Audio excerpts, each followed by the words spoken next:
Hello, everyone. Good day to where you are. And this is Angelo Lorenzo once again. And it's the new year. And for the new year, we are looking forward to interview a lot of people who are passionate and excelling in their field of interest. For this video, we have TJ Martinell, and I'm just going to introduce him formally. TJ Martinell is a writer, author, and journalist from the state of Washington in the USA. In his journalism career, he has covered angles focusing on industry, state finances, forestry, transportation, housing, and agriculture. He has received various recognitions for his coverage. He is the author of 4 books, including his latest novella, The Pilgrim's Digress, which has originally been serialized by Terror House Press last year and released as a full novella on Christmas Day. The Pilgrim's Digress is now available on Amazon and Kindle with the links that I will provide in the description below. So TJ, thank you very much for being here, and thank you for accepting the invitation for the interview. Yeah, it's great to chat. Yeah, let's go on to the first question. What was your main inspiration behind The Pilgrim's Digress as your novella?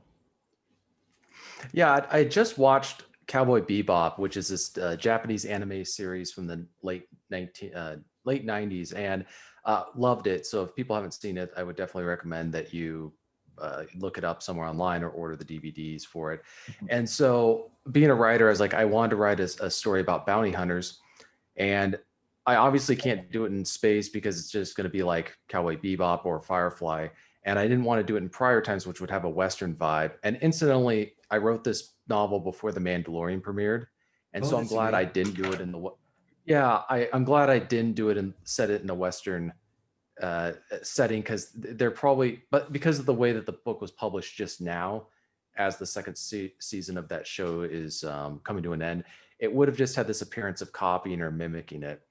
And what got me into writing this specific story, it is a story about bounty hunters, but it's also about politics, and it asks and explores a lot of issues about our current society. I'm of the opinion, at least in the West, I don't know what's like in other parts of the world, but I don't believe what is happening here is stable. And so when it finally ends, what comes next? And Right. that's one of the questions that the book tries to answer. Another thing I wanted to do is that a lot of people tend to write these dystopian novels that have a very specific type of puritanical totalitarianism. For people who don't know really a lot about that, it's like this New England aesthetics and very much focused on bland colors, the like emotional and sexual repression and all that kind of stuff. There's this famous novel that I've never read, but I just know the aesthetics of it. It's The Handmaid's Tale. There's been a TV show Um, made about it and all that my stuff. Margaret And Atwood, right? yeah, and to my knowledge, no one has written a novel about a totalitarian government in which the advocates make a compelling moral case for its existence. And I thought it was a refreshing and somewhat, to to promote my own work, somewhat of an original notion where the tyrants are both sincere in their convictions, but they also have legitimate grievances from prior history in their area that make their Right. actions at the very least understandable. The one thing I did want to say is that this isn't it's a book about a theocracy, but it is not a pro theocracy book. As those who pick up a copy and read it all the way to the end will find out. It's just looking at some of these issues that are going on right now in our society and how actions lead to consequences. Right. So I know that going over the brief description of your book on Amazon, we know that the novella is about this bounty hunter who is tasked by the government and the church, and he actually lives in a society where the church and the state are working together to eradicate immoral elements such as uh, what people deemed as unethical in our world. Can you tell me more about how the church and the state have collaborated in carrying out that task in your novella? Yeah. So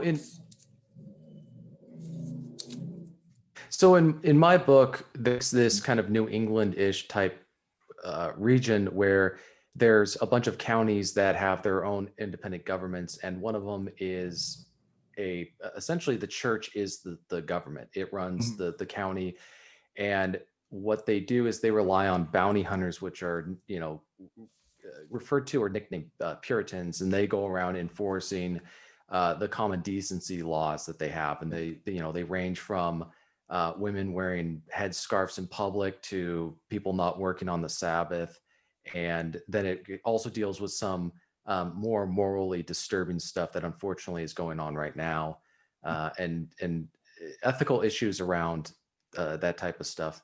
And so but there's also, they're part of a single nation that is working on trying to form a central government. And so it's similar to what the American founding fathers were dealing with in the late 1700s, where after declaring independence from England and succeeding in the War of Independence, they then were examining what kind of central government they wanted to have, because or after they won the war, there was still a very loosely confederated confederation of states, and the result was a more centralized government. And so that's similar to what they're exploring in this book, and is much of the focus of the main plot. It's interesting because we have seen a lot of novels that are that have the themes of like theology in them. Like C.S. Lewis incorporates Christian allegory also in the Chronicles of Narnia, and then there's Philip Pullman, who has also been more should I say more radical when it comes to his criticism against the church. His novel, his series of novels, his Dark Materials trilogy, is also Right. tackling the controversial control of the church over the state. So it's basically a right issue these days, and it's amazing that you have opened conversations about how the church and the state work together with that novel and with that novella. And Right. for my next question is, um, knowing that it also incorporates theological themes in the work, the title of the novella in some way references John Bunyan's classic Christian allegory, "The Pilgrim's Progress." So it's kind of like the opposite, right? So Right. the title of your novella is "The Pilgrim's Digress," and John Bunyan's is "The Pilgrim's Progress." So considering the narrative Right. of your novel, how would you relate this title with Bunyan's novel? Yeah, it's interesting. So it is a book about a theocracy and about religion, and there are Puritans in a kind of that people who are called Puritans, Mhm. and John Bunyan was a Puritan himself. But this is actually not a book about theology. It doesn't really look at religion, and Okay. it's a book that the Pilgrim's journey is a political one rather than a religious one. The main character, his name is Amos Cavendish. He's Mhm. not really there. There's no crisis of faith at all in in this story. He's never his faith, his religious faith never wavers. It's not he's not examining issues of the religion of the Christian faith. What he's looking at is the politics of governance and what kind Oh, of okay. government is the best to rule their people. But Mhm. he's going on a similar journey, and that's been the journey of his entire life, is trying to have a government that is appropriate for that's going to essentially protect the rights of his people, rather than oppress it. And so the digress I picked that title for two reasons. One, C.S. Lewis took the regress. He when he converted to Christianity, he wrote the book. His first book was The Pilgrim's Regress, which was him Oh, okay. Yeah. basically writing in a very similar vein as John Bunyan. My book is not an allegor. It's not allegorical, but it does take similar, uh, I'd say, element. I don't want to say elements, but it's a very bare bones story in the same way, where it's focusing very much on just the story and not there's not a lot of subplots going on. But the digress part refers to the fact that Amos Cavendish gets to a point in the book where he has to make a very important decision, but he feels like they can't go back. He can't go back. He can't go forward. So you've got to find an alternative route to take in his journey. because this is a personal journey for him as much as it's, you know, reflective of the rest of his country. He's almost a personification of what his people have gone through in the last 50. So just to give a little bit of a teaser for the book, Amos is one of the few remaining people who remember a period of time called the Turbulent Era. It was a period of very violent conflict and political and social and cultural upheaval in what, you know, it's pretty much inferred that it's in some part of the United States of America. And so for him, this has been a journey to find peace, to actually have some sort of meaningful stability in his country. And so that's what we're referencing, you know, the Pilgrim's Digress is a pilgrim's journey in ways, but he's not trying to find God or faith. Right. That's amazing because it's interesting to read a character who has been like motivated by his like past or like background, because we've seen, like you've mentioned earlier, a lot of like hunters who have been like conflicted with their personal journey in achieving their goals, and at the same time they are faced with um issues in their society. And I think that it's amazing that you were able to pull that off in your novella. So I'm going to the genre of your novella. With the diversity of topics that you cover as a journalist, since you also write for local newspapers and state media, um, and media in Washington. So how have you been inspired to write in the dystopian genre for fiction? Since you mentioned also earlier that you were inspired by the Japanese anime Cowboy Bebop, and also some dystopian fiction that um, you like. So yeah. Right. Actually, this book, I've written a lot of dystopian short stories for Terror House Magazine, and that Mm-hmm. people can find at terrorhousemag.com. But I ended up writing an essay about how the dystopian genre is dead, at least in the Western world. It may not be in other areas, because the dystopian genre is a what if. It's a warning about what happens when you allow something to occur or you don't prevent something from happening when it's going on. And the problem is that we've already passed that point. You know, everything that the running joke in America now is that, for a lot of people like myself, is that people Orwell wrote 1984 as a warning, and a lot of people picked up the book and saw it as an instruction manual. So all Yeah. these things that are going on uh, regarding censorship, surveillance, government control, double think, uh, or double speak, or news speak, and all these terms have just entered into where they're used unironically. And so the issue is, we've reached the dystopia point in our history. The question is, what comes next? You know, Right. what follows the dystopia? And it's interesting to portray you know, for lack of a better word, a totalitarian theocracy as being the product of it. But that's what I Mm-hmm. look at in the book, is that what happens when a society that's terrified of that kind of government creates the moral case for it. Right. And we've seen a lot of like dystopian works that deal with or like incorporate the dystopian genre before. Philip K. Dick's The Blade Runner is also, or like the original title is Do Androids Dream of Sheep or something. Like, Right. so it's basically like adapted into a film which stars like Harrison Ford back in the day. And it was Blade Runner, and it was like a criticism against the AI, and also a lot of like Japanese media is also portrayed dystopian future. It's always a what if. So as you said earlier, so my follow up question would be, does it always have to be portraying society in a negative light? Because if when it comes to like the what if side of things, because um like Orwell's 1984. There's also the fascism going on, and then um, Philip K. Dick's Blade Runner is more of a criticism against the AIs, and how they might have emotions in the future if AIs are being abused or technology is being abused.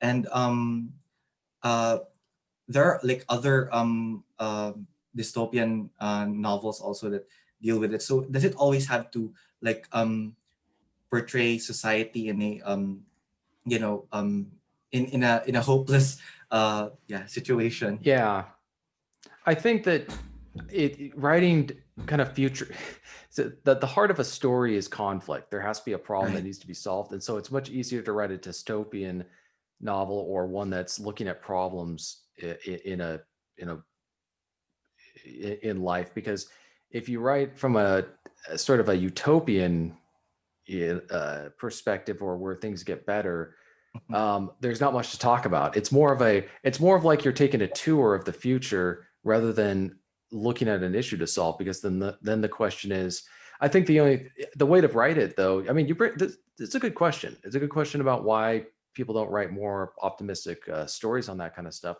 I would say that it can be done, but it'd have to be where it's a society that's trying to defend something that's good rather than trying to recover what it's lost. So trying to preserve what it has. And I think that Lord of the Rings is probably a good example. I mean, you have the Shire; it's a very idyllic.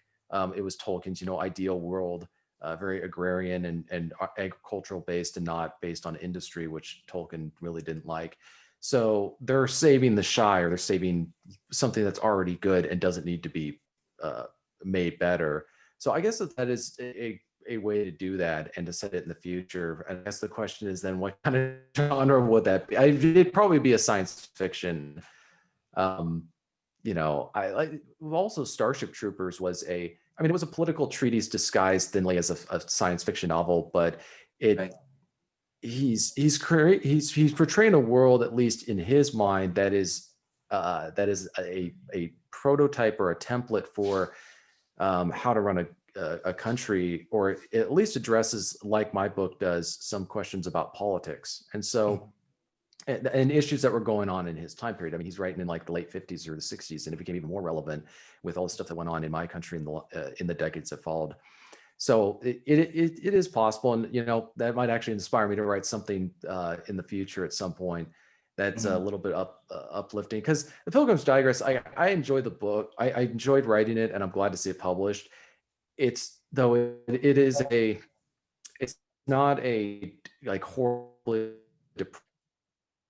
uncomfortable. Like, that's my one warning for people who read it. It will probably make most people who read it uncomfortable in some way. Um, and that's just, I think that that's the only way to tell the story. And that's what I felt like needed to be done. And I hope it gets people to start talking and discussing these issues that are going to become increasingly more relevant. I'll tease a little also something. If you've been Okay. following, which I'm sure most people here have, if you've been following what's going on in my country the past couple of days, uh, Yeah. you'll find similar stuff in my book. I'll just put that. Okay. And I wrote this book last year, so this was not. Yeah, yeah, So you mentioned about the current state of things in the USA, and also I think that since that happened, there has also been a lot of like similar events that happened around the world. UK also had this Brexit policy, and I think you've also like heard in the Philippines there's also a massive um, uh, like a drug bust operation by a yeah, totalitarian government. I wouldn't say that it's a full totalitarian government. I would say that we're still in a democracy, but the way it is being handled, right, I don't want to like name names, but it's quite similar to how people in authority would abuse their power. And I think also in Brazil, there's right, also the president who has been criticized because of his views against the LGBTQ plus community. And then things ripple. So would you say that we are living in a time that can be considered as a dystopian um, time, or a dystopian future? I'm not, I think 20. I think 2020 really, I mean, for me, was the year that we entered the dystopia full on. I mean, everybody's locked in their houses, or not locked literally, but people aren't allowed to leave their house. This is the conversations are going on now where they're saying, oh, you need to have a vaccine passport in order to travel. Um, uh, and the other thing that people should note is that things don't always happen right away if you set the Mhm. stage or you set the context. So if there's a legal precedent that's been set, then it's possible, as opposed to when people say, because I think that there's no way they could have done this 13 years ago. I don't think that Mhm. America, at least in America, that they would have tolerated it. But I think they've gotten to the point where so much has been happened since, where they could do that. And I think the biggest thing and the most interesting uh, thought is that a dystopia, people who live in a dystopia for the most part don't know it, because that's part of, I mean, if you live in North Korea, you're not living in the greatest country in the world in terms of living standard, but you don't know that because you're not even allowed to talk about it.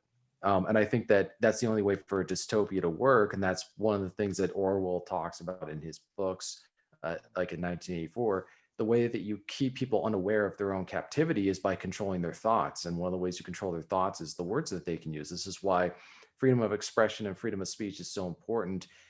Even though my book examines the counter side to that, is that certain speech causes problems. It's not so much the idea that you say, it's how you say it. But Right. yeah, I definitely think that we're living in a dystopia. How long it's going to last, or are we going to get through? Is there light at the end of the tunnel in 2021? I don't. I'm not. I'm kind of disinclined to give any predictions anymore. I can just say this is what's likely to happen at some point. There's no timeline necessarily, but there's definitely a trajectory to where there's going to be more emphasis or pushes for greater government control, or at least even corporate control. In America, corporations can have as much power over people's lives as a government, which is almost the subject of another book. Uh, at what point does a corporation start acting like a government in rather than, more than the government itself? And that's what, so another thing that my book talks about is in America, I don't know what it's like in the Philippines and other countries, but uh, there's a huge emphasis from a lot of people about separation of church and state. We're a secular government. The idea is to keep church and state separate. And one of the questions that is raised in my book is, well, at what point does a state begin to act like a church? Right. And at what point does a church begin to act like a state? I mean, what does that mean? At what point? Because you can have a church run the country, but if you call it the state, what difference does it make?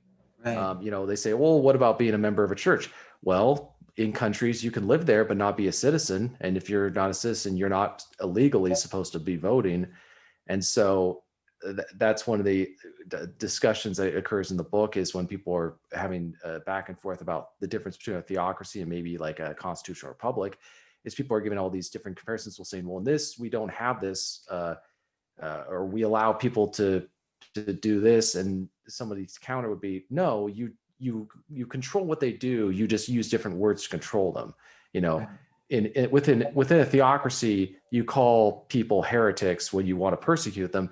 In a other governments, you use traitor, seditionist, subversive type, like you use different words to describe the same thing. So what difference does it make? Right. And in your book, it's also like the separation between church and state has been like totally eradicated, right? So it's the that this the church that's controlling the state, or like they have full control over over society. So Yes, yeah, I mean, oh, go ahead. so I think that the problematic thing about that concept of of that society is that when the church disguises like misdeeds or like wrongdoings as sacred or like holy, because back in the day there have been a lot of like wars going on in Europe. There have been Right, like excommunications, persecutions. Like I remember that time when we studied the Protestant Reformation in right. class back then when I was in high school. So we learned that I think it was in France where there was a period in history when there was a pope, or like I'm not sure if he was a pope or like a bishop, who like ordered the Huguenots, like they are the French Protestants, to be Yeah, massacred. So that's the thing, that's the yeah. problem about like disguising their orders as like a order of the church, but then they would disguise it as like a good deed, but then it's not really a good deed because it's killing people. So it's yeah, that's the problem about Right. so yeah. Yeah, and throughout Go on. in medieval, yeah, for people who are wondering, in medieval history, up Mhm. until the Reformation, the church had always held it had acted as a form of government. It had its own courts, it had its own laws. Everybody in Europe was considered to be under the spiritual and moral authority of the church, including kings, and that was a huge point of contention between like secular rulers of the church is, who had the ultimate authority over a country, Right. and the Pope would often claim that he did. And so there's numerous examples of where popes and kings clashed over that stuff. But I mean, the Catholic Church was a rival government. They just enforced different types of laws or had different, also, if the church says something and the king says something else that disagrees with that, whoever the people side with is probably going to determine what's going to happen. I mean, at the end of the day, the people have, in most instances, if the people, vast majority of people in a country don't obey something, the king can't compel them to do it. And Right. if they don't, and if they ignore the Pope, the worst thing he can do is threaten excommunication. And the issue with that is that they often did it too many times, and people just kind of it lost its punch. But when the Reformation occurred, that really broke the it was like it was like during the Cold War, there was the USSR in America. Well, when the Protestant Reformation happened, the Catholic Church lost an incredible amount of power Yeah. and influence in obviously in the countries where people broke away, but just there was no longer that religious cohesion. Right. And it's really interesting to like look back in history and like learn from it, because we never know, it might happen again someday. And I think that's what literature is for, to like remind and warn us, or like tell us what would the prospect be if, or if these things go on and become problematic eventually. So it's a yeah, it your novel is amazing because you tackled on that issue. So among all the novels you've written so far, Yeah. TJ, which has been like the most challenging to write, and which has also been the most easiest when it comes to the process? You've written four, right? I'd I've actually written quite a few, but yeah. So I wrote. Oh. It would take 2 hours to describe what happened, but when I started out writing, I didn't know what I was doing. So I wrote a huge book that I ended up breaking out into their own separate novels, which has taken countless hours and a lot of late nights and a lot of frustration. And I'd say the hardest book, though, to actually write was The Song of Wolfgar. That is Mm, similar to the Anglo-Saxon poem Beowulf. If people, they can find the audio version of it on YouTube of Beowulf to kind of get an idea for it. we'll And the link reason that in was the because it was written. description. Yeah, yeah, and it was hard because it was written in a old-fashioned it's not a rhyme poetry. It's just written in old-fashioned poetic style verse, and I had to be very careful with every word being chosen in the sentences. I have a friend, Aaron Clary, who did a review, and he really understood that I was very particular about every word and every sentence, and so I spent a lot of time, and it's not a long book. It's only about 30,000 words or something like that, about 100 pages. And so for the length, I spent a lot of time poring over every sentence because it needed to have that flow. I wrote it to be read or recited, and I have an audiobook version that people can listen to a sample of on Amazon and on SoundCloud. But I'd say the easiest book to write probably was The Redeemers. That is a prequel to my book, The Stringers, which Yeah, takes place in Seattle, which is I grew up outside close the to Seattle home. area. Yeah, and what's funny is that book has also been more and more prophetic, and is probably going to get even more so. So if people are curious, so if you buy The Stringers, which is probably best, you could buy The Redeemers after that. Keep in mind, I wrote that book 8 years ago. I wrote that back in 2013. So a lot's changed. Well, And there's some things that I didn't quite anticipate. I didn't really anticipate the corporate censorship, that the role that big tech would play in censoring. But the concepts it goes back to the concepts. It's not so much how it's done, it's what's being done. And so when I wrote the prequel, The Redeemers, it was easy to write because I had everything outlined about what I wanted to write. And because it's a prequel, you kind of know, like the ending because you already wrote, it's the beginning, not the beginning exactly, but it leads to the other book in the trilogy. So that one was easier to write.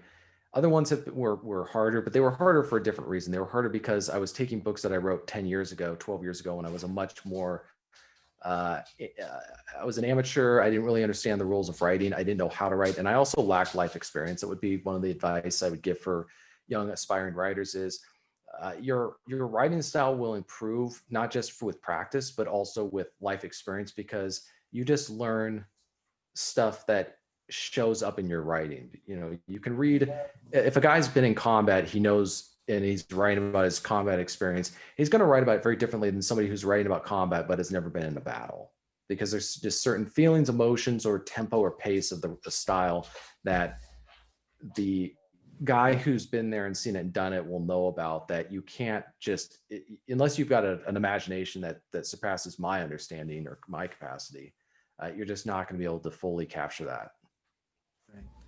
And yeah, I think most writers have also done that based on their experience because, like, for one, J.R.R. Tolkien, he was in the army back in World War I, and then Right. he incorporated this experiences, but he changed it in a way that it's like fantastical, like the Lord of the Rings trilogy. And Orwell has also been through like the fascist periods of in Europe, and then he was able to the fascist and Yeah. also the extremist movements during their time, and also C.S. Lewis has also been through like two world wars, and yeah, and you right now you've experienced the political Right. upheaval of the USA, and then you were able to also incorporate some of those issues in the Pilgrim's Digress. So when it comes to like your Right. experiences, TJ, can you share more about your like outdoor adventures, since you're the type who Yeah. also goes out to like the mountains and the woods? Yeah, I live in the Pacific Northwest. I live actually in the dead center of my state, which is the Cascade Mountain Range runs right through it. And so it has a lot of similarities to the Swiss Alps. So it just Oh, looks very similar, but it means that if I want to go hiking out in the middle of nowhere, it's, like a half-hour drive.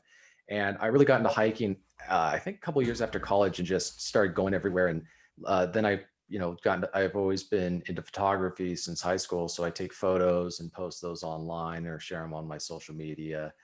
And I've had a few adventures. A lot of them, some of the best ones were I just woke up at 5 o'clock in the morning on a Saturday and just decided to throw my back. I have this really old retro backpack, a hiking backpack, that I just throw into my car, and I would head out and go somewhere and hike. And I'd be, at noon, I'd be in the middle of this vast forest land on top of a mountain, and there wouldn't be a single sound out in the, like, no planes, no people, anything like that.